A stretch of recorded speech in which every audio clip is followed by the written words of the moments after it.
Well, hello there, everybody. Hey, welcome to this latest episode of Movies Merica. Spoiler warning. As always, I am your humble host, Van Ebert, aka Movies Merica, whatever you want to call me. Just don't call me late for supper there, as the old saying goes. And yes, welcome to this obsession version of Movies Merica Spoiler Warning. And there's a reason why it's called Movies Merica Spoiler Warning, because I am going to be talking about one of the hottest new horror movies. I should say one of the, because I know Backrooms is another big horror movie out right now, but Obsession is one of those. And I'm going to be talking about Obsession tonight.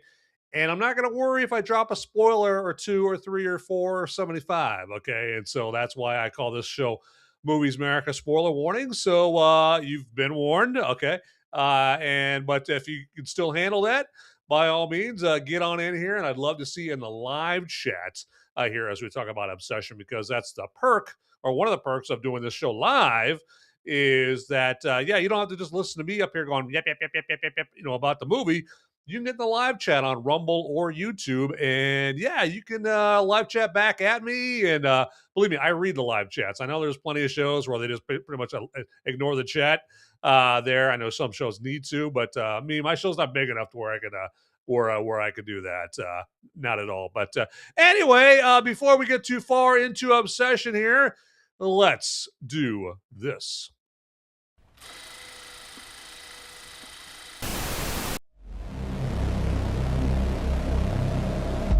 In a world where the number of movies available is great, but many are so bad,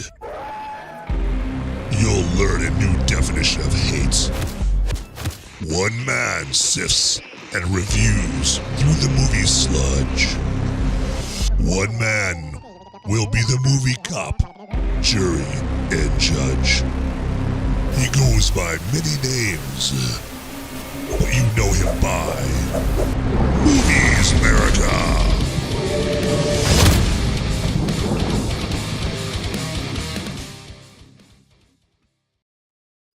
All right, everybody. Again, welcome here, especially to my movie maniacs and my fellow freedom-fueled film fanatics. Welcome to the show here tonight. And we're going to be talking about some Obsession here tonight. And I'm going to actually, the show got cut off here on Sunday. And if you don't know, my Sunday shows that I do are the spoiler-free reviews that I do of the show, or of the movies that I cover on Thursday night. So basically on Sunday, I go over a movie spoiler free, and then the following Thursday, I talk about the same movie, but with spoilers there potentially right there. And so my Obsession spoiler free review back on Sunday got cut off. And so you guys didn't get to hear all that I wanted to share with you all about Obsession here. And so I did have some random thoughts about Obsession there. Of course, I always have random thoughts about movies, right? I mean, who doesn't, right? I mean, except my random thoughts tend to be a little, speaking of Obsession, a little obsessive and a little long-winded. And most of the time when I give my random thoughts to people, that I go to the movie with, or later on, they're like, it's just a movie, Van. Let it go. Okay. And that's what you guys are here for. So I can just, purge my random thoughts about movies, and I can just, get my movie nerd on here during this show right here. And if you guys are movie nerds too, if there's any movie nerds out there, get in the live chat on Rumble or YouTube, and comment about Obsession or movies in general, whatever you want to do here. But real quick before I get into my random thoughts here, let me grab a drink off my brewski here that I'll be going over here later on. Excellent. Okay. And my first random thought about Obsession is the Rock Burwell soundtrack. So Rock Burwell is the composer of this movie soundtrack.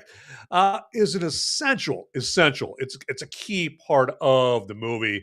I mean, at times it musically gives us a peek into what could have been a sweet, true romance between our two main characters, Bear and Nikki. And of course, if you've been on Al Gore's worldwide interweb, this week here, you do know that Obsession has been talked about a lot. Okay, there's a lot of posts, a lot of discussion about Obsession, and also, to be more specific, about the two main characters, Bear and Nikki. Bear being the guy that is crushing over Nikki, and Nikki is obviously the object of his crush there. So, and but most of the time, no, this Rock Burwell soundtrack, it just scares the living hell out of you with its warped and twisted modulations that accompany some really sinister, creepy, and disturbing images. And just to give you a little taste here, okay, I get a little taste of the music here in this clip I'm about to play here. And this isn't even the best music from Rock Burwell, okay? What's the verdict, cat?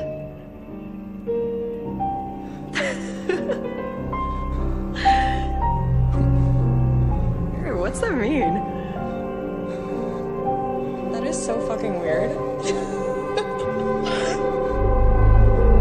Bear, what does that mean?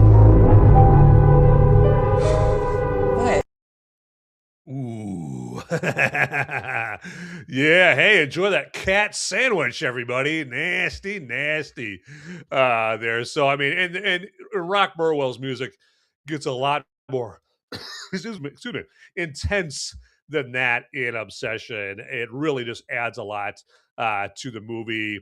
And because, it's like you're gonna be unnerved, you're gonna be disturbed, but then if you want to just crank it up a notch right there, then get yourself some good music like Rock Burwell provides for the movie right here. And yeah, it's just twisted and tortuous, and it just really is one of the things that makes this movie like one of the best movies so far. And I'm not even talking about one of the best horror movies. I'm talking about just one of the best movies, period, this year, if not in the last 5 years. Okay, something that just popped in my head is, so one of the horror movies that have come out in the last like 5 years that really just made a great positive impression on me and really affected me and really was like really had me thinking about it well after the end credits rolled and days after that point, was the movie Talk to Me, okay, from the Philippou brothers there. And Talk to Me came out, what, like 3 or 4 years ago and whatnot. And this movie, Obsession here, from Curry Barker, is a director, 26-year-old director, Curry Barker, is another movie. I mean, it's aptly named Obsession because I'm obsessing about this movie. And it's just like, it's making my old brain synapses, all two of my brain synapses, I just fire up and just make me think about this movie. And apparently, I'm not the only one because, like I said, you go on Al Gore's worldwide interweb and you get on X and TikTok and Facebook and Instagram or whatever, and there'd be some obsession talking be happening, man. Okay, there'd be some talk, really, real obsession talk going on online and about all kinds of things. I mean, they're talking about like, is Bear the villain? Is Nikki the villain? Is Bear a ropist? You know what I'm going with, if you know where I'm going with that. Is Nikki haunted or possessed by Bear's, dead cats, and all these different theories. And so you get, you got like a lot of movie YouTube creators out there. But Obsession is really giving them a lot of fuel for more videos. And obviously, you're looking at a content creator on YouTube and Rumble, and yeah, it's given me plenty of inspiration. And this is one of those movies it's actually fun to do a show about here. It's just that good. So, and I have another random thought about Obsession, and Obsession is getting so much great word of mouth. I mean, check this out. I mean, this is a stat. I mean, there's stats and then there's stats, okay? And this stat just blows me away. So, because Obsession is the first movie since freaking E.T. in 1982 to increase its audience in its third week. We talked about 82, man. 82. I was like, 10 years old. And we're talking about E.T., like the legendary, alien movie from Spielberg. That far back. It's been that far back since any movie has done what Obsession did here in 2026. And again, what it did is it increased its audience in its third week here. I mean, that is some great word of mouth. Okay. People be talking. They be talking about Obsession right there, obviously. And this is for a horror movie that happened for. Okay, not a cute little alien PG movie that more people have access to because it's just PG rated. And that movie was directed by a director who was already a legend by 1982. I mean, by 82, Spielberg had already done Raiders of the Lost Ark. He'd already done Close Encounters of the Third Kind in a little movie named Jaws. He was a legend. We're gonna forget about 1941. So so so it was easier for ET to do that increasing of its audience in the third week right here. This is an R-rated movie here, made by a no-name director, featuring a bunch of no names in it. So, well, to be fair, ET had a bunch of no names in it as well. So at that point, but anyway, so I think I've done that point to death right there. And then back to Obsession, its audience rose by 39% going into its second week. Okay, normally a movie's audience goes down, of course, in its second week because the first week a movie comes out. I mean, not to be too obvious, that's its big debut week. It's big premiere. Premiering this week, this brand new movie. It's its premiere week. So studios are counting on that first week to be like the week that it's going to gross the most money ever. Okay, not in the case of Obsession. Okay, in the case of Obsession, its audience rose by 39%. Okay, I mean, it would have been impressive if its audience went down by only 10% or 20%. No, this went way beyond that. It not only decreased just a little bit, it increased by a significant amount right there. Okay, and then like I already said, the Obsession audience still is going up in its third week. Like that little Spielberg, Phone Home movie that I already mentioned. Man, it's absolutely incredible. There's absolutely nuts. It's amazing, and that's just so impressive about this movie here. So, all right, let's move it along, shall we? Okay, so let's get over here and I'll check on something over there. And while I'm doing that, I am going to do a little multitasking right there, if you will so allow me there. And but also, I'm going to let you guys know that there is this thing called the like button right on down there, right below where you see my face. And go ahead and click on that like button if you would. Okay, if you're so inclined right there. Now you might be like, you got a lot of nerve, pal. Ask me to like this show right here. I mean, this show blows. It sucks. What are you talking about, man? Come on. And then also in addition to that like button right there, there's also the subscribe or follow button. And you go ahead and click on that if you haven't already. Now, if you already have, then yeah, don't click on it again because then you'll actually go ahead and unsubscribe or unfollow. And then also down there, while we're talking about buttons, and I'm going to wrap this up really quickly here, there's the notification bell button. And if you click on that down there, it'll just send you one lowly email a week letting you know when there's a brand new, piping hot, fresh, delicious new episode of Movies Merica coming hot out of the oven for you. Okay, there you go. And then real quick here, just address any of my viewers that are watching the recording of this show. You guys didn't have a chance to watch it live. If you're just watching the recording of it, well, first off, thanks for watching. I appreciate that. It means a lot. And second of all, we can still communicate back and forth with each other. You can still give me a hard time. You can still bust my balls, or you can still heaping piles of praise on me. I like that better. I know it's surprising. But you can still do that. But you're just going to have to do it via the comments section, which is down below. You can't do it in the live chat because you're not watching this thing live. But in the comments section, yeah, go ahead and give me your love, your hate, your death threats, your movie recommendations, your questions about Obsession or questions about whatever. Probably better omit the questions about feminine hygiene. Not going to be a whole lot of help to you in that area. But movies, by all means, I'm all good in the hood with you on that. Okay, but anyway, all right, let's move on. All right, we got some more Obsession to talk about. That is for sure.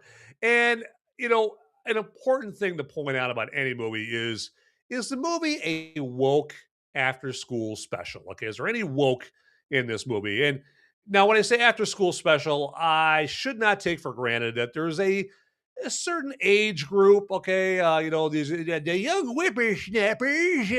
They don't know what an after school special is, so I probably better explain what an after school special is. So back in the late 70s, 80s, I think even into the 90s, I think they had these little shows that came on after school, after hence the name. And there would be shows that would come on. You'd come home after school. You'd be like, "Hey, man, I want to watch Leave It to Beaver or Gilligan's Island."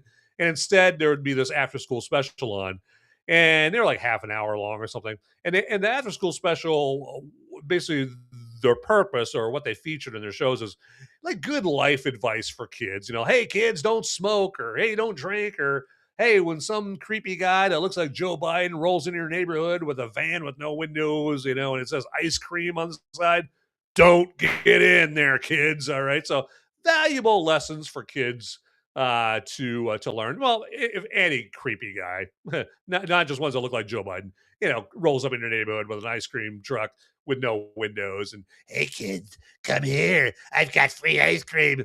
Stay away from that guy, too. Anybody that fits that description, stay away from them. Okay, right there. But that's the point of the after school specials, just teaching valuable life lessons to kids right there. So in that regards, it was a valuable commodity right there. They were cheesy, they were very corny and whatnot, but that's what an after school special is. And so that's what we're referring to in this segment that I do called "Is This a Woke After School Special?" Now, in regards to Obsession, is Obsession a woke after school special? Thank God, no. Okay.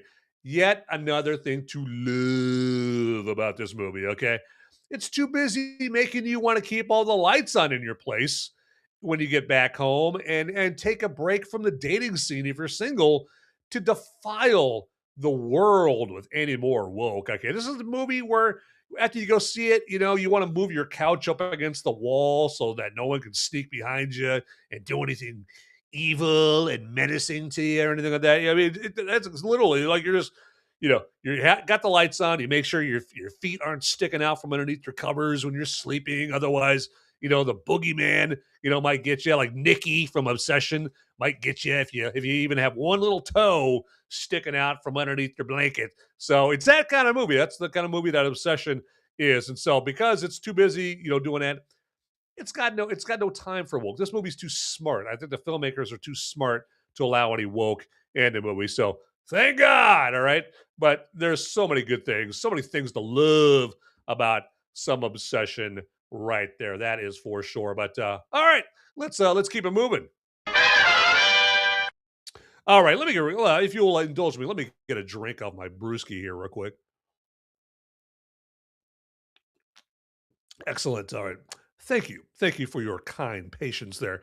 And hey, you know what? If you guys are drinking up, hey, by all means, go ahead and drink up what you guys got there. That's what this show is for. It's for chilling out, relaxing, and talking about, in this case, a great movie. This show's not always about talking about great movies. I mean, I do have to do some shows about some cinematic turds sometimes, but not tonight, everybody.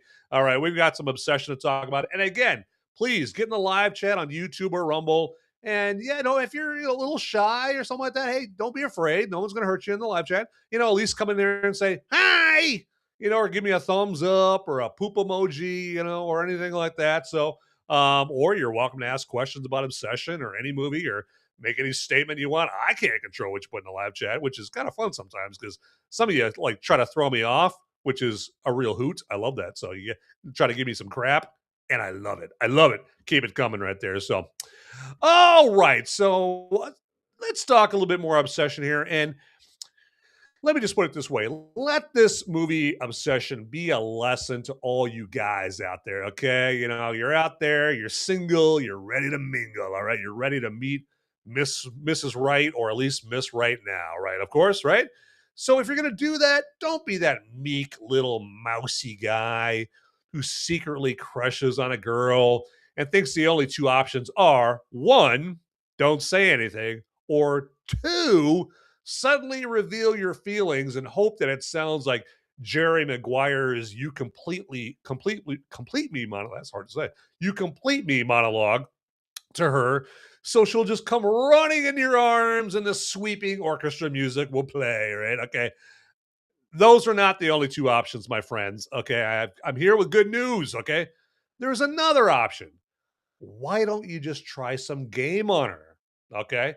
It's like the middle option where you can escalate things, but in a fun way by joking and flirting with her to show a different, more relaxed, confident side than that meek, little timid, little weakling, little puny guy that she's seen so far. Okay. You're going to get a response from her one way or another. Okay. That tells you if she's romantically into you, but not a response that leads to the end of your relationship. Okay. I mean, if she tries to call you out or something like that, I mean, you can always claim, "Hey, I was just trying to be more funny and loose with you. Come on, lighten up, all right? You're too stiff there, Nikki. Come on, let's laugh and giggle. Okay, all right? That kind of thing. You can always get out, okay? Or you can always do the classic, "Hey, I was just kidding. I was just busting your chops right there." And it also isn't some out of nowhere escalation via some cheesy admission of love speech. Okay. I mean, I know Hollywood loves to puke out these rom coms, where at some point, our main dude or the main dudette, is in there and, Julia Roberts, like, "I'm just a girl waiting for a boy to love me," or something like that, or John Cusack and Say Anything, holding up the boom box, and it's supposed to be so romantic, and he's blasting Peter Gabriel, right, and whatnot. It's like that works in the movies. That shit don't work in real life, all right there. But a lot of people watch those movies and they think that, oh well, hey, movies are where you go to get your best dating advice. No, no, don't do it. Okay, so I wish it'd work like that because wouldn't that work? Wouldn't it be great if love and dating worked the way it is portrayed in movies? Hell, I'd go buy an El Camino and a ghetto blaster and dress like Lloyd Dobler from Say Anything right now, and go to my newest crush's house right now and hold up a boom box and play some Peter Gabriel and make sure it's not Shock the Monkey or Steam or what was that? Was that Steamroller or whatever it is? Steam. That's it. That Steam show. That Steam song right there. So anyway, apparently I need to brush up on my Peter Gabriel there. But so yeah, I mean, but all that back to like the third option I'm talking about right there. If only old Bear would have given that middle option a try right there. Of course, if he had, we wouldn't have gotten the movie masterpiece that Obsession is. That is for sure. So, and hey, we got some live chat there from the YouTube side. And hey, it's my bro Davin here, and he's giving me a thumbs up, and he is obsessed with more cowbell. Absolutely. There you go. He's got a fever, and the only prescription is more cowbell right there. And then we got Justin2345, or sorry, Justin2345. Yeah, I think I was saying that right there. Character motivations were kind of weak. If Bear considered her a friend because the wish, why would he continue to have unconsensual sex with her before the wish? Right there. So yeah, because I mean, it's almost like at first it's kind of weird because I think like when the first time that they have a chance to get intimate, after he basically he performs the wish right there, and then she's like, "Hey, you want to come on inside?" And he doesn't want to come in her place, and then she talks her way over to his place, and they're in bed, and they're starting to get it on. Then like even then, like I think like Bear is kind of hesitant right there, especially when she's going to kiss him, and then all of a sudden she's like, "Oh my god, what the fuck?" And I think we can all agree, or at least it's my theory, that that's a second where the real Nikki shows up, and she's like, "Oh my god, I'm kissing Bear. What the hell's going on?" Right? Um, and then of course that's enough to like, okay, all right, this is too weird, man. I am definitely not. I can't. My compass is not pointing north anymore. Okay. I can't even make a pup tent over here. All right. So, or, he's just too disturbed from it. Right. And so he's just like, I don't want, I am not in the mood for sexy time right now. And then later on, right, you're right there, Justin 2, 3, 4, 5. Then they cut to a sex scene later on there. So and yeah, look, break it down to what you were saying here. Character motivations are kind of weak. If Bear considered her a friend because the wish, why would he continue to have? Yeah, I think that. Yeah, I mean, and with that. A lot of people are kind of saying that where his crush was like a selfish crush, right? Where he wanted what he wanted so bad. He wanted his crush to return the affection there so much, and he just had the selfish motivations. Like, hey, I want what I want. I don't care about Nikki's well being. Is a very good possibility that she was not into him like that. She was not into him romantically. I mean, there were clues given before the wish was made where you could make a very good argument that she was not into him romantically, and if you would have said something, she would not have been into her romantically right there. Hey, that's why I gave my third option idea right there. He could have spit some game there and maybe got an idea as far as whether or not she was into him romantically and not really ruined anything right there. Or he could have done, the second option, which again is to go all, say anything, boombox, admit your feelings of love and whatnot. And he should have done the option 2 or 3 there for Nikki's own good right there, because I think that's what a man would have done. He's a boy. He's a little boy, or he's a little boy that wants what he wants. Okay. But a man would have been like, okay, I'm going to do one of the two things that are going to reveal to her, hey, that I like her, and she's going to give me a chance. And I'm going to give her a chance to let me know, hey, are you romantically into me? I'm definitely not going to do the one Wish Willow and force her, into liking me and whatnot. Because yeah, exactly. It's going to be one of those things where like the sex is essentially unconsensual, right? And a lot of people like they claim like he's roping her, right? Which when you look at it a certain way, yeah, well, actually, not even if you look at it a certain way, he is, because she was forced to have affection for him against her will, right there. So yeah, it's one of those movies where it's like, if only he would have been more of a man and basically let her know, or given her a chance to let him know whether she's into him or not. But again, then there wouldn't be a movie, right? You need to have like less than perfect characters sometimes to make a great movie here. But yeah, I see what you're saying. It's going to be a cult classic, but it's not winning any Academy Awards. Well, to be honest, horror movies most of the time don't win any Academy Awards. I mean, horror movies are always behind the 8 ball when it comes to Academy Awards, because the Oscar voters are kind of hoity-toity and uppity, and horror movies and comedies are beneath them. All right, I would most certainly not eat my caviar while watching a movie like Obsession. Would you there, Puffy? I would not. No. Snookums, would you? No. Okay, so they're all that kind of uppity champagne crowd, for the most part. Every once in a while, you get an exception, like you'll get a Silence of the Lambs that wins an Academy Award and whatnot. But even that wasn't even really a horror movie. That was kind of a serial killer movie, right? So there. So I guess that had enough of what they were looking for to win Best Picture that year. And I think there's been like 1 or 2 horror movies since then that have won an Academy Award. Maybe. I don't know. Don't quote me on that right there. But you're right. At least it's going to be a cult classic.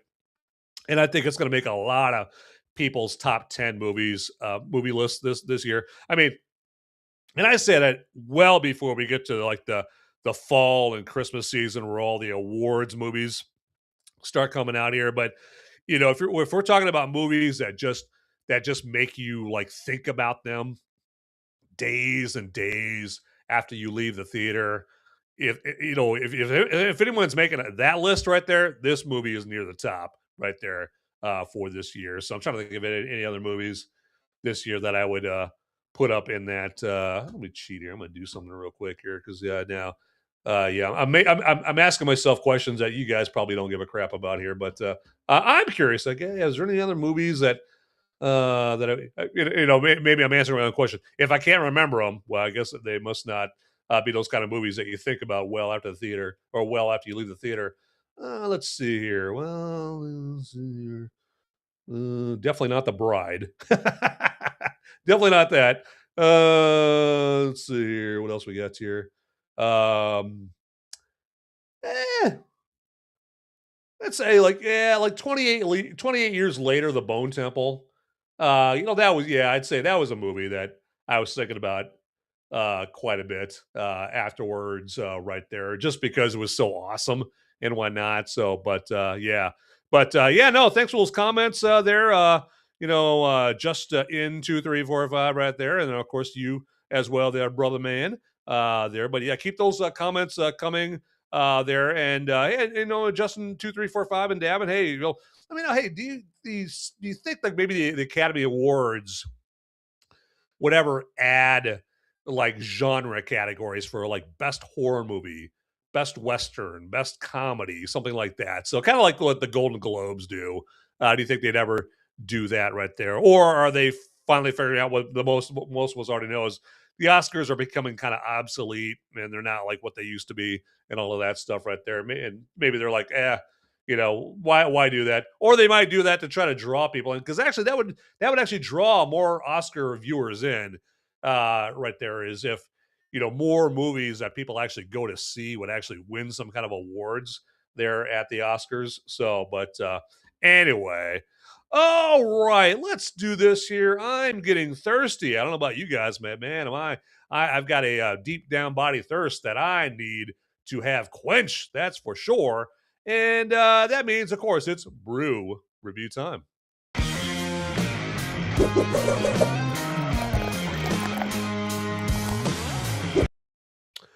Okay, so let me introduce you to the brew for tonight, for this evening. And this comes to us from Proper Brewing Company, okay? This is their Concerning Hops West Coast IPA. And this comes to us from Moab, Utah, okay? And I wanted you to see this beer so bad, I specifically drove all the way from Iowa to Moab, Utah, just for this one single purpose. Not to do anything else, just for this one single purpose, to grab this beer for you, because I love you guys so much, my movie maniacs and my fellow free fueled film fanatics. There you go. I was bound to screw that up here eventually, right there. And everything I just said was complete bullshit, because I did go out to Moab, Utah, but it wasn't just to go and grab this brew right there. Went out there on vacation last week to do some national park visiting and hiking and whitewater rafting and all that stuff. But you know what? After that whitewater rafting and all that hiking, man, I sure got thirsty. I needed something to wet my whistle with. And so, yeah, I found Proper Brewing Company there with this Concerning Hops West Coast IPA. And I got to say, I'm a fan. I'm a big fan. Now, I'll say when I went there, they didn't have really have much of any other kind of beer that I was really into. Most of their other beers really didn't blow my skirt up or anything like that. But this one did. All right. This one did impress me. I did like this one. And yeah, it's a nice light, kind of a nice light oriented beer right there. It's cool. It's crisp to the finish. And I'm not getting any money from Proper Brewing Company whatsoever. So this is the legit objective review here. Now, if I were to pour this into a brew here or into a pint glass, you'd see it's got this nice gold finish here with a nice head going with it. And this is a great beer. I would say, kind of like I insinuated before, if you are done with doing some sweaty activity like hiking, through a national park, hiking up some canyons or some mountains, or rafting on a river, and you need to cool down. Yeah, you can do a whole lot worse than Proper Brewing Company's Concerning Hops here. Also goes good with a good cheeseburger. I found out when I was there, it's like good cheeseburger with some waffle fries. I mean, this thing washes that down real well. Okay. Now, chances are, if you live in Sarasota, Florida, which is obviously, if my geography knowledge is serving me well, is nowhere near Moab, Utah. Okay, and so in order to get your hands on this beer right here, because I want you to get your hands on this beer, I don't want to hog all this for myself. You're probably gonna have to go someplace like GoPuff.com. Now, if you're in Moab, you could probably just call up Uber Eats if you're too lazy to leave your house and you want them to deliver your booze to your door. Uber Eats delivers booze now. Doesn't just deliver your Chipotle. Okay. Or you can go to Open Bar, which is an app on your phone, and get this beer there. But you got to be in the area where it's available. Okay. Uber Eats isn't driving to Moab, Utah to get this beer for you. Okay. But GoPuff.com will. All right. Now, it's going to cost you something. All right. It's going to cost you some scratch, but they will get this beer in your hand. All right. If you live in Istanbul, Turkey, all right, there you go. And you're nowhere near Moab, Utah, you'll get it. But anyway, I'm done talking about this beer. I want to get a good drink off this bad boy. So here you go. And again, whatever you're drinking, hey, cheers to you.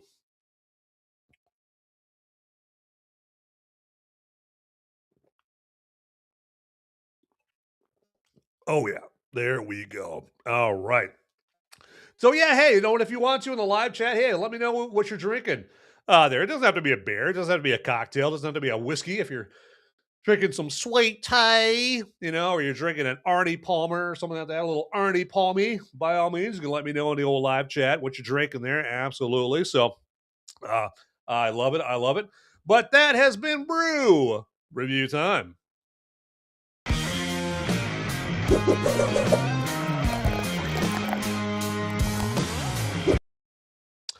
All right, here. Hey, we got some good commentary here from just in just no, it looks like yeah, I like this. Just 1N2345. Oh, that's kind of catchy there. Okay, gotcha. So says Get Out got best original screenplay, but Get Out was better than Obsession.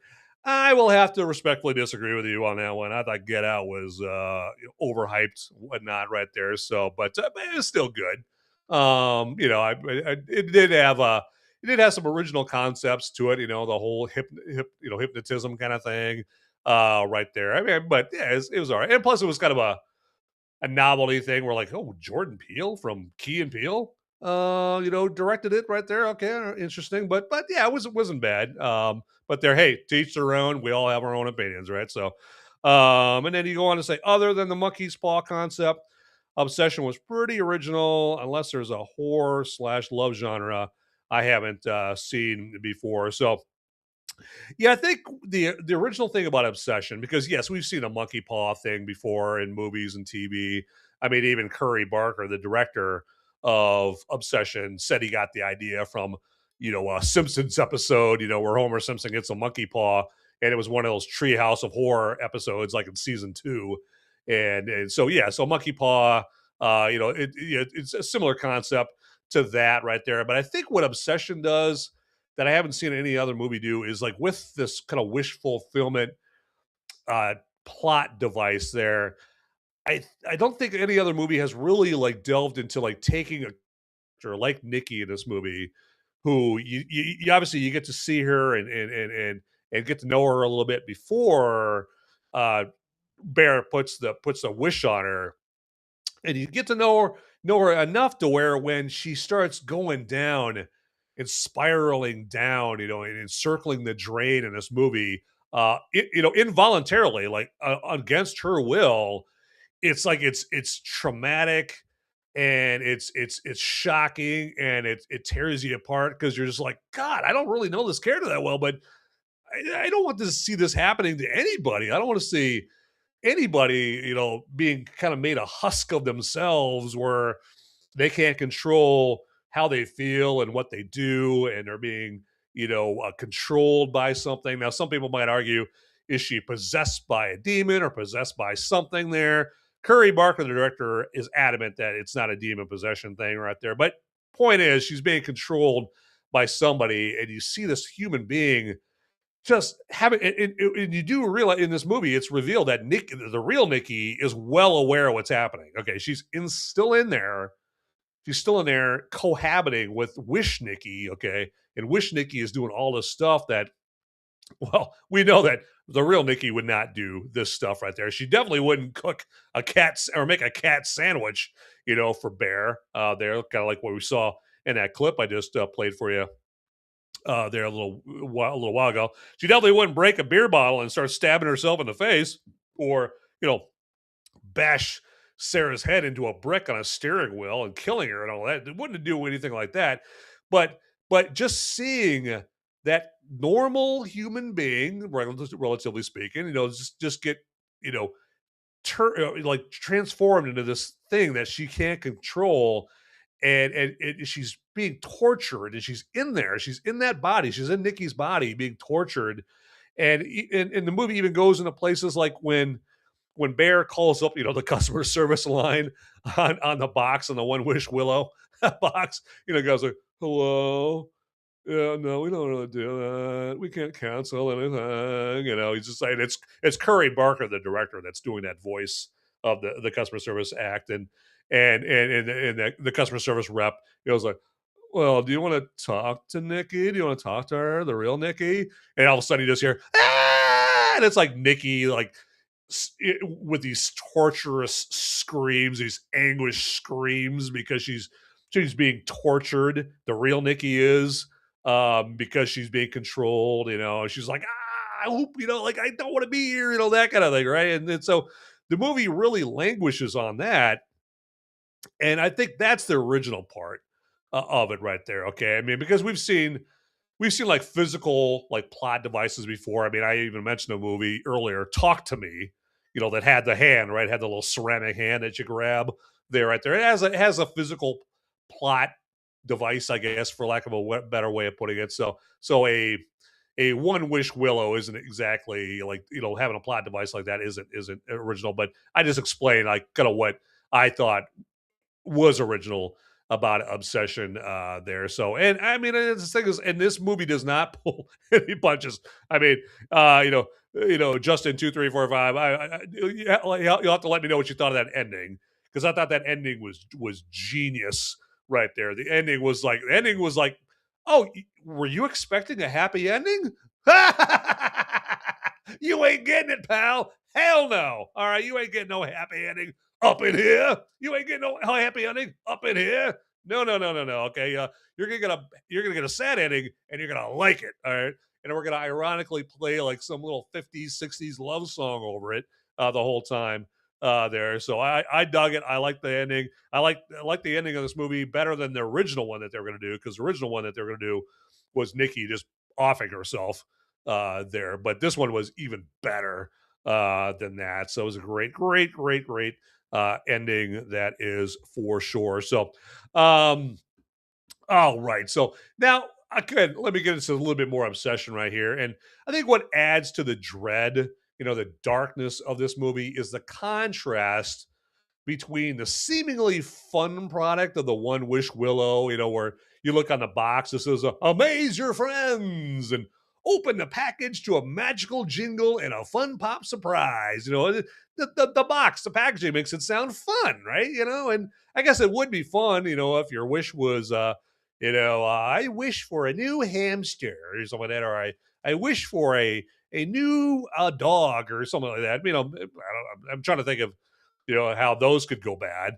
I think the secret, and I'm going to kind of go off on a tangent here, but I think the secret to the one Wish Willow, and maybe this one even work, but you need to really plan out how you phrase your wish before you use your one Wish Willow. Like, you got to do some research. I mean, you got to like just do some thinking about it. Like, okay, if I wished for this, what are the possible bad things that could happen? Okay, so no, so don't phrase it like that. Okay, so let me phrase. Oh, if I phrase it that way, that that takes away this possibly happening.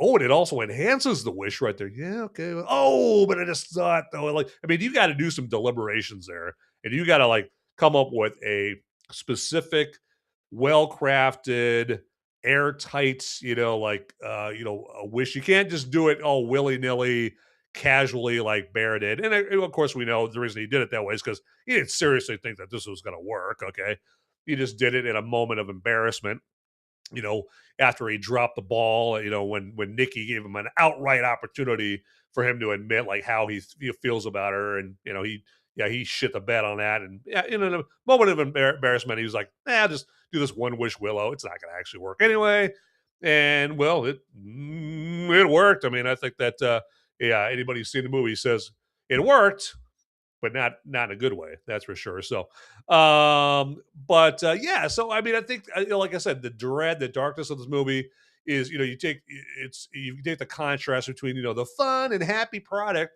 of the one Wish Willow, and then how it all ends for Bear and Nikki and their friends Ian and Sarah. Okay, there's a big contrast between the end result here, and there's also the funny clerks at the novelty shop. There where he gets the one Wish Willow, or what some would call like a metaphysical or occultic shop or store there. And I think the store was called like and correct me in the live chat if I got this wrong, but I think the store was called the Green Man, which kind of has like some occultic origins there.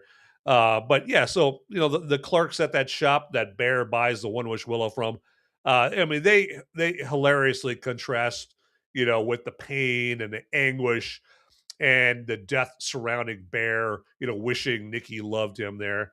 And you almost, not almost, I mean, you wish that you were them. You wish that you were the store clerks because they're not caught up in this hell on earth that Bear and particularly Nikki are going through. I mean, somebody might be saying, "Hey, Bear's going through the worst." Like, hell no, Nikki is going through the worst of this right here. Okay, she can't control what she's doing here.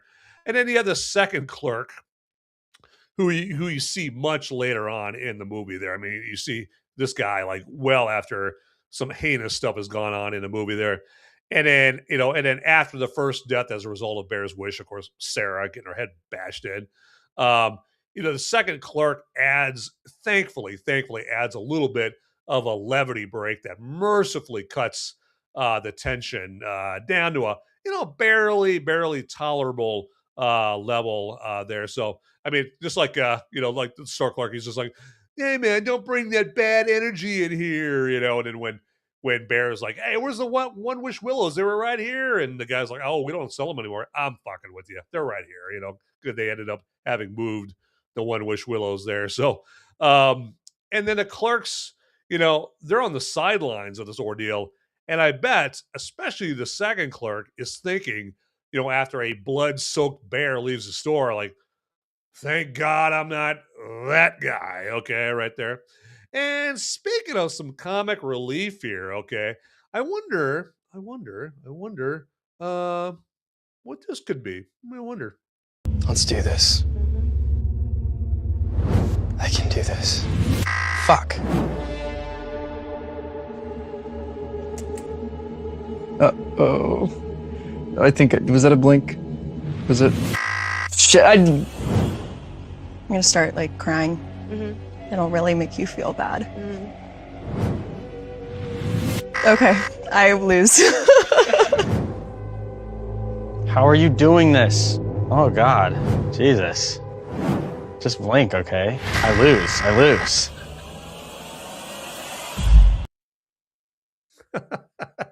Yeah, Inde Navarrette right there, the one that won. Yeah, she's an actress on the rise. Okay, her agent is getting all kinds of scripts, all kinds of offers for her. That's good. That's good. I like it when people that act no name actresses and actors start finding their finding their stardom, finding their path to bigger and better things. And I mean, she definitely earned it. I mean, I think that her performance is right up there with Amy Madigan in Weapons last year as Aunt Gladys. Okay, now I think that unfortunately, Amy Madigan winning, for her performance as Aunt Gladys in Weapons last year it's going to work against Inde Navarrete getting a Best Actress nomination, next year during the Oscars.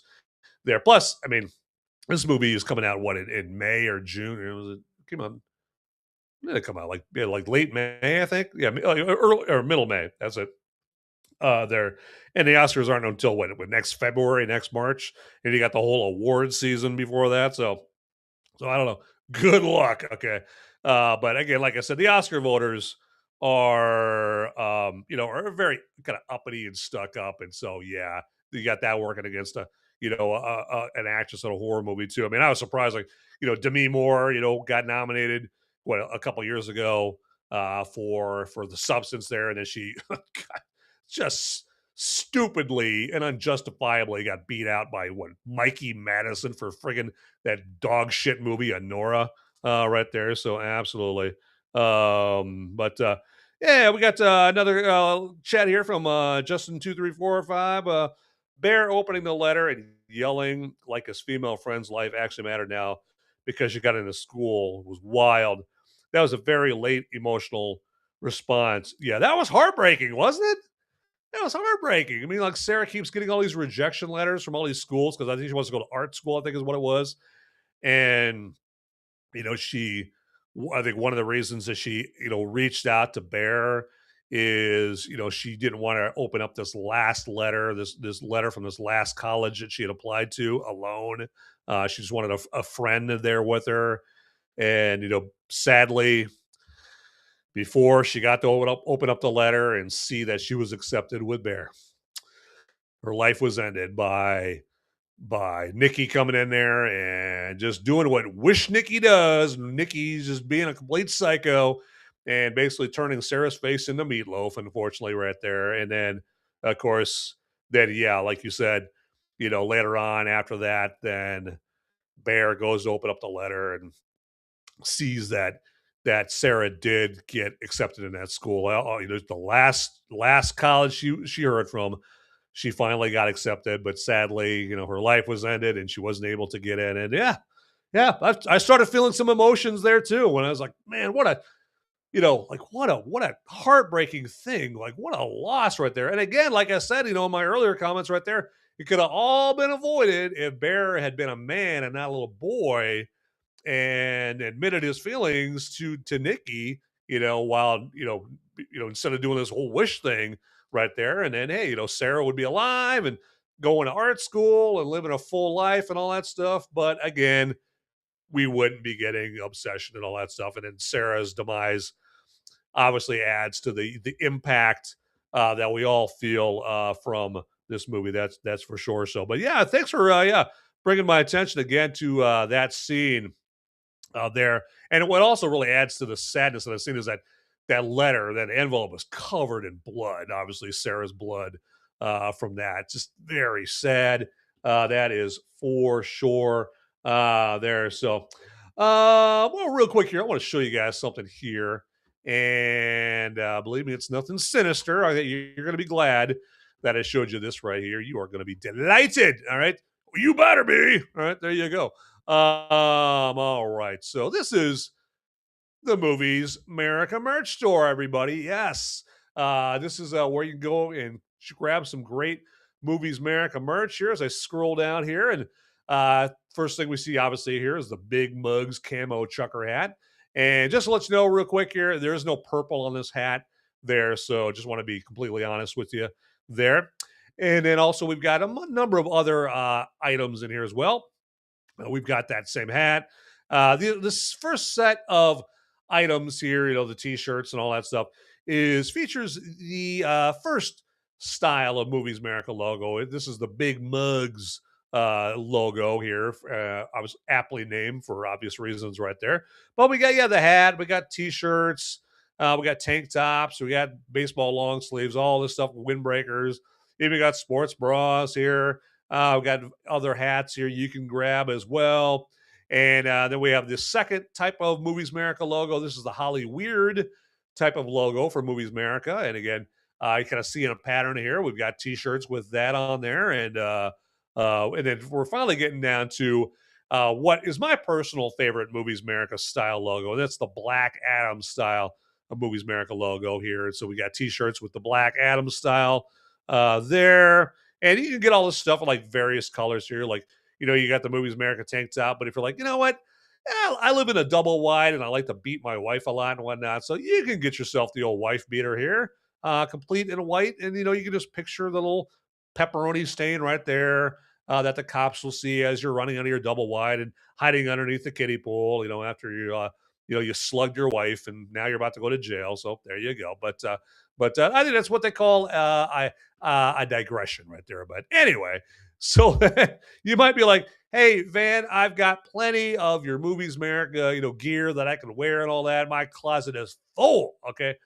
But what isn't full is I've got a cabinet with a bunch of glasses in there, but none of them are Movies Merica glasses. I don't have a Movies Merica coffee cup or a pint glass, man. But please, Movies Merica, my brother, tell me you've got some Movies Merica drinkware. And you know what, my brother? get ready to be happy, okay? Because yes, we do. As you see on the screen, we have got Movies Merica drinkware, not just for you, for everybody, for the whole world. Okay, there you go, for the whole universe. Okay, all right. If aliens ever land here on Earth, they're welcome to buy some Movies Merica glassware, drinkware right there. Okay, and then last but certainly not least, you can class up your desk with the Movies Merica mat right there, with a Movies Merica desk mat. I should be more specific right there. Okay, and I'm making it very easy for you to get to this very website you're looking at right now, because the link to the Movies Merica merch website is down in the description there. It's down in the description. You can check that out, okay? And you know what? Hey, if you're not selfish like me, if you're actually a generous person and you want to give a great gift to people, hey, Movies Merica merch makes great gifts, okay? So, hey, maybe you're on the outs, with your girlfriend or your wife. You basically did something I would do and say something stupid, and you need to make up with her. Okay, nothing says "I love you, honey." Nothing says "you complete me" like a Movies Merica coffee cup. There you go. You can't go wrong.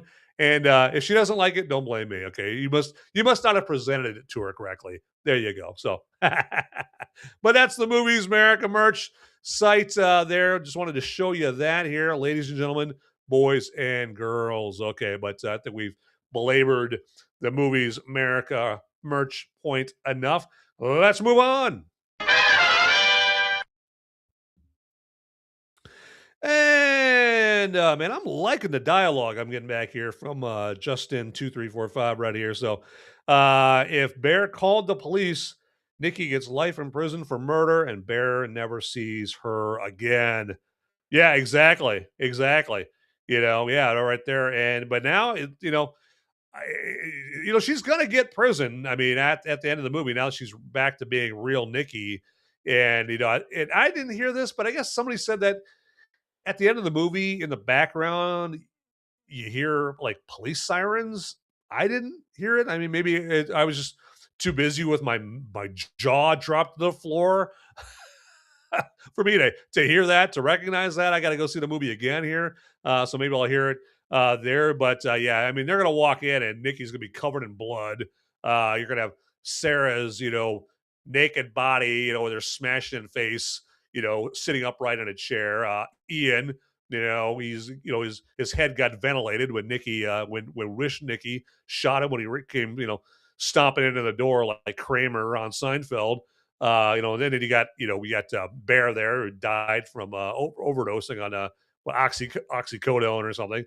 So it's not going to end well for Nikki, regardless, right there. But yeah, I mean, at that point there, hey, if he would have called, the police there, hey, Nikki would have went to jail and Ian would still be alive. Not that I'm really, wasn't really too worried about that character there. He was kind of a piece of crap too in the movie.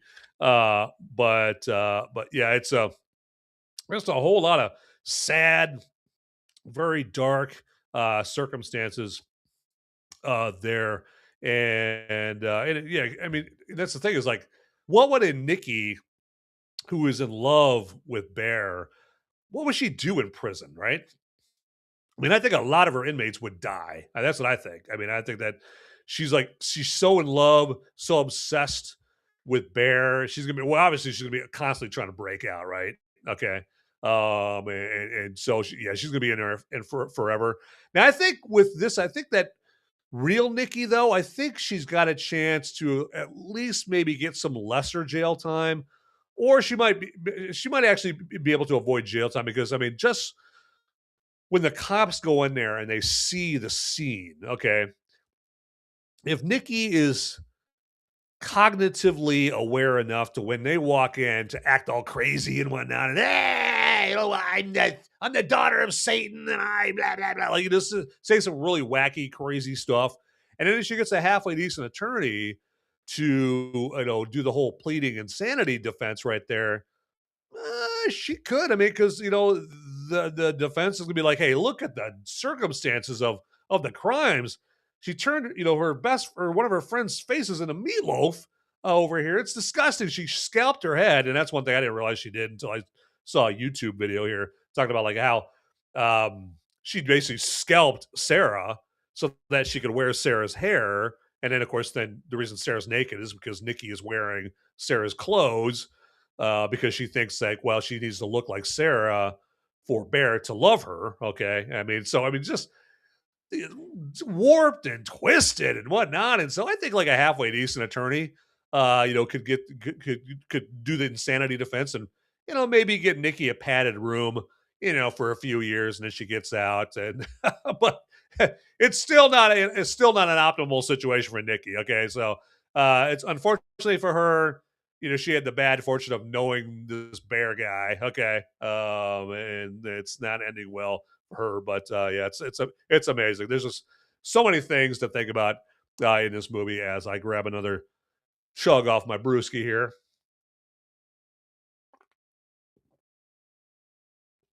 Excellent. All right. So we got some more Obsession to talk about right here. And yeah, let's see here. Yeah. Yeah. And I mean, I think that with the Sarah death right there, because Sarah's death there, her basically getting her, not basically, her getting her face bashed in repeatedly, against a brick that's, propped up against a steering wheel to the point her face is completely unrecognizable right there. That's a very disgusting kill in a movie right there. Although there was a similar type of kill to that in the movie Smile 2, but that one was self-inflicted. It was like some guy taking like a 45-pound weight and smashing his face in repeatedly right there. That was disgusting too. But yeah, Sarah's death, basically being killed via brick and steering wheel right there. Like it was disturbing, in what made it, into the final cut of the movie right there. But believe it or not, like there were actually more bashings of her head into the steering wheel there. And this movie had to cut out a few of those in order to avoid an NC-17 rating right there. Because I don't know how many more of those I could take right there. I mean, I was like, as it was, watching that, I can't imagine anymore. And then on top of that, like when you see it happen to a character that this movie, makes you kind of like, you kind of like Sarah. She's kind of the timid, more grounded, more down to earth character than Nikki. And, she's there and you're like, hey, we're about to open up this letter and maybe see if she gets accepted into college. It's a nice kind of tender, heartwarming moment. And then, oh my God, what's going on?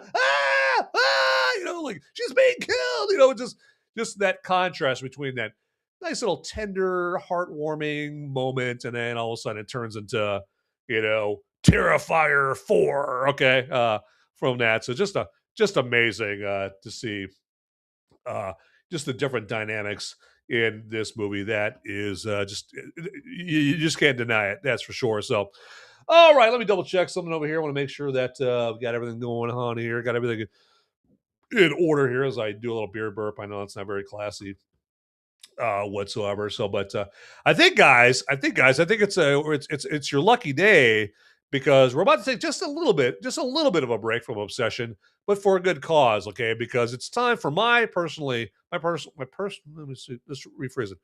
My personal favorite segment of every Thursday night show, and that's the movie military moment. Okay.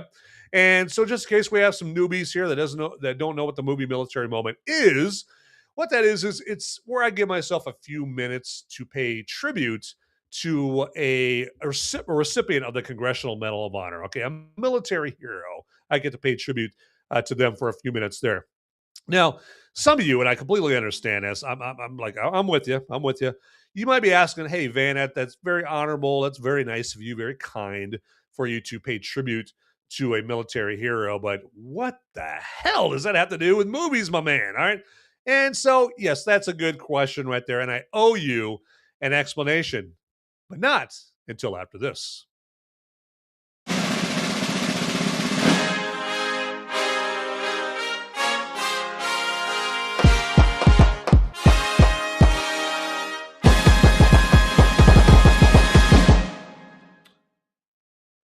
Oh, right. And so I owe you guys an explanation, that's for sure. So what do movies have to do with me paying tribute to a military hero? What's the connection between the two there, if I can talk today? So as you would imagine, I'm going to start with this. As you would imagine, if you are the recipient of a Congressional Medal of Honor, you didn't get it for being, the guy who ate the most chow at the base chow hall or being the best letter sorter at the base post office. Okay, you got it for doing something like very cool, okay, very actiony, if that's a word, okay. If it's not a word before, it's a word now, okay. You did something badass, right? Something where you're probably you're running around, if you're in Vietnam, you're running around with an M16 and some grenades, or you got yourself an M60 or something like that. And you're running around and you're smoking Viet Cong or North Vietnamese, and let's say you're on a Hamburger Hill in Vietnam, right?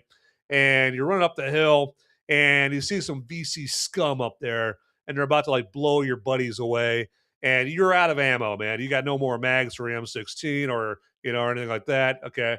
You got no more belts for your M60. All you got is a grenade, right? All you got is like one grenade. So you pull a pin on that sucker, after you've just wasted like 200 VC soldiers. And you run up there to the pillbox where that machine gun's at. You run in there and you detonate that grenade on yourself and like the three VC scumbags that are in there, and you save all your fellow soldiers down here, okay? And if you were like one of his fellow soldiers running up Hamburger Hill during Vietnam and you saw him do that, if you saw him like just ending VC lives and then, for the coup de grace, for the grand finale, pulling a pin on a grenade and running in there and taking yourself out to save your fellow soldiers. And if you saw that on a big movie screen in front of you, that would be a hellacious movie military moment. And that's the connection right there. Okay. So got it? Everybody got it? Okay, good. So let's not keep our honoree for tonight waiting anymore here.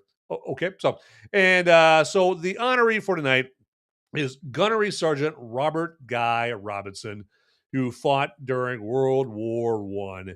And I think the old Gunnery Sergeant, I think he deserves some cool movie military moment music.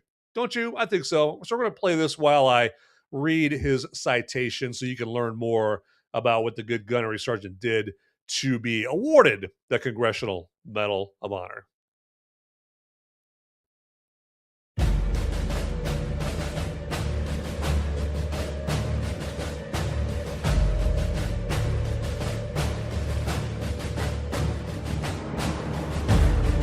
This is the movie military moment.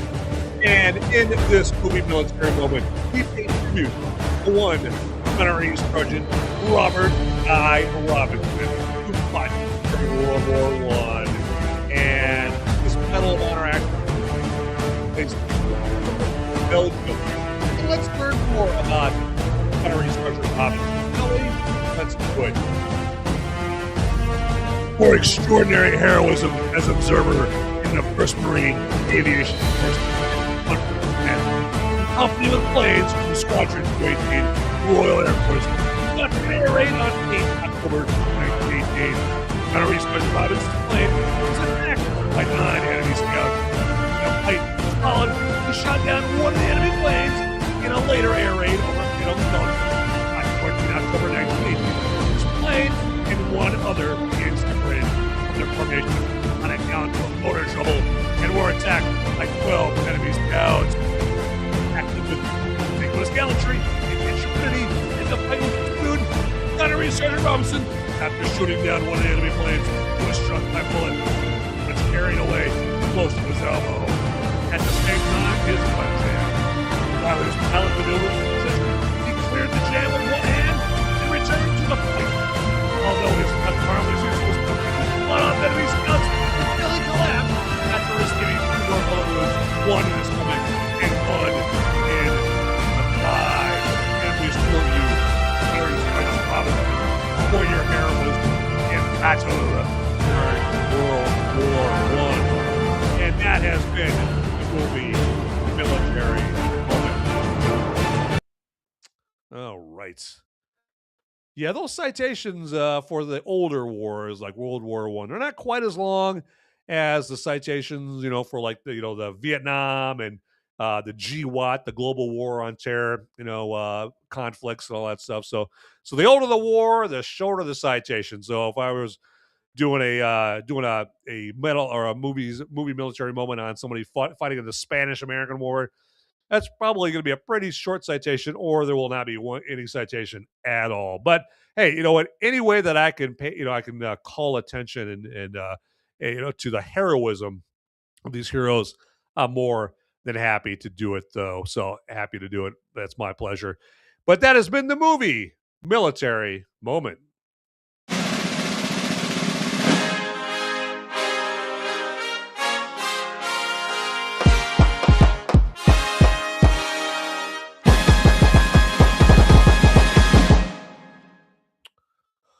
All right, so let's do this here real quick, and I'm just going to take a moment to kind of essentially beg for money a little bit here.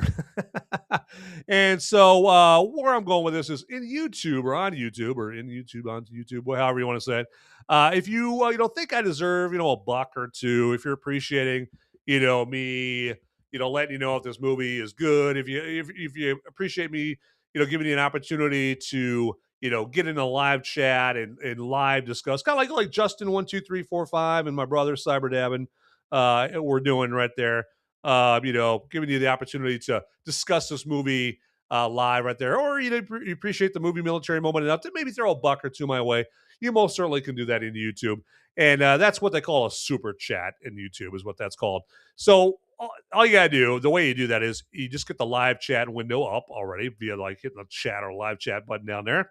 And then if you scroll all the way down to the very bottom where you would type in your little text, your little chat message, there is a button there, and it's got a dollar sign there. Sorry, a dollar bill on it. And when you click on that, it just pops up another window, and it'll just ask you how much you want to send to this knucklehead right here.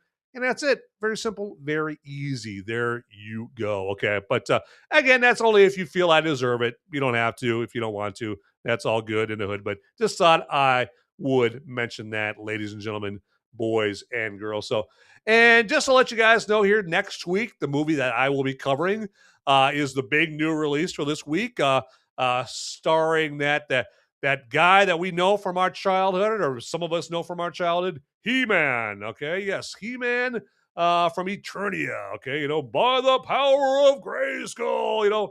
That guy. Okay, and so all that to say is I will be reviewing Masters of the Universe. Okay, the spoiler-free review of that movie, Masters of the Universe, will actually come out on Sunday afternoon. Okay, so that'll be on my Movies Merica live show on Sunday afternoon, and that comes on at 4 p.m. Eastern, 3 p.m. Central, 2 p.m. Mountain, and 1 p.m. Pacific on Sunday afternoon. Okay. So if you just go to YouTube or Rumble on Sunday morning, or go to my X account under @MoviesMerica, or go to my Facebook and look up Movies Merica on Facebook, you'll find the links to watch the Sunday show there. Okay, that's very easy. Or you can just go to YouTube or Rumble and type in Movies Merica, Masters of the Universe, and you'll find it that way as well. So again, on Sunday, we'll be talking about Masters of the Universe. Okay, we're talking about She-Ra and Battle Cat and Skeletor and all those guys there. God, I hope it's going to be good. Please, please, please, please. That Kevin Smith He-Man series sucked balls. Okay, so hopefully this one will be good. Okay, so and then also a week from tonight, on the Movies Merica spoiler warning show that you're watching right now. Okay, we'll be talking about Masters of the Universe again, but with potentially with spoilers being revealed there. So there you go. Maybe I might reveal that He-Man and Skeletor have a love affair or something like that. And if you don't want to know that ahead of time and you haven't seen the movie, hey, probably better skip the episode a week from tonight, or have it on but mute the show so nothing gets ruined there for you. That's for sure. So and that's what I always recommend, like for my show, particularly the Thursday show, is if you don't have time to watch the show actively or participate in the show actively, if you are inclined to maybe help me out still, and it doesn't cost you any money, it doesn't cost you barely any time, go ahead and just start the show up. Okay, just click on the link for the show. Okay, and then just mute the show. And then, go off and do whatever you need to do. If you need to go change a transmission in your 65 Buick, you got to go make some brownies, or got to take care of some kids or something like that, or whatever you got to do. Go ahead and do that. but all the while my show will be playing and YouTube and Rumble think that you're watching. Let's not tell them you're not, okay? But don't think you're watching, okay? And that helps me out with watch minutes right there, okay? And it also helps, like, if you want to go the extra mile and just, give me a thumbs up in the live chat, like kind of helps, hey, people are engaging with Van on his show and that kind of thing. So, and again, you don't have to put anything more than a thumbs up in the live chat or a poop emoji or something like that, and all that stuff. But anyway, that gave me a good excuse to kind of digress into that point that I wanted to let you guys know all about. So there you go. All right, let me double check something here. I want to make sure we got everything good to go as I get ready to wrap up this episode here. Okay, but real quick, I just want to ask if you would follow me on all the platforms that I'm on the old internets there. I'm on, like I just insinuated a little bit ago, I'm on X. My account is under @Movies Merica on X. So yeah, if you'd like, follow me on there, that'd be fantastic. And, maybe if you see a post or two or that I put on there and you want to like those, by all means, or love them or what. I can't remember what you do on X. Is it love or like or whatever, or lust after? I don't know what it is on X. I'm also on Facebook. You just look for Movies Merica on Facebook. You'll see I have a Facebook page and a group, and then also have my Van Ebert profile on there too. So yeah, get on there and join, friend me, whatever. There on Facebook, that'd be fantastic. I'd love if you did that. I'm on Rumble, okay, and if you're watching me on Rumble, you're like, well, duh, I know you're on Rumble. But if you go to Rumble, and you look up Movies Merica, and I wish you would, you'll see like 3 Movies Merica accounts. And yeah, if you would subscribe or follow to all of them, that'd be great. It costs you absolutely nothing. There's no like subscription fee or anything like that. Okay. I'm also on Instagram under Movies Merica. I'm on Gab if you're a Gab guy or a gal there. YouTube, a little harder. I mean, to find me. If you go to YouTube, just look up like Till Death Podcast Network. Again, that's Till Death, as in like Till Death Do We Part. Till Death Podcast Network. Okay. And then you'll then just follow that there, and I'm a part of that channel there on YouTube. So there you go. All right. All right. Let's see here. Let's double check everything here and make sure everything is good to go. But again, I want to thank everybody for checking out the show here, all about Obsession. And if you haven't seen Obsession, man, go and check it out. It's worth seeing at the theater. All right. It's so good. I wouldn't make yourself wait to see it on streaming. It's not going to be on streaming for a while because it's making buku bucks at the box office.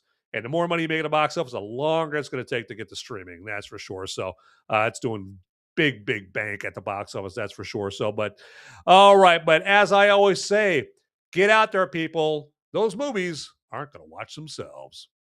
See ya. And my fellow freedom-fueled film fanatics, would you do me a favor and check me out at solo.to/Movies Merica?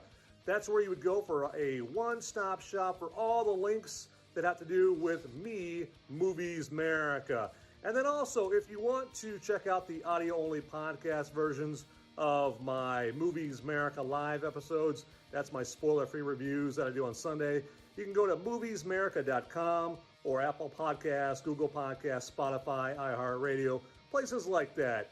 And then, actually, if you would also check me out on the social media sites like X and Instagram and Facebook and Gab. And I'm on those locations all under @Movies Merica. So it is very easy to find me out there, all right? So get to it, everybody. All right, thanks for watching. Later.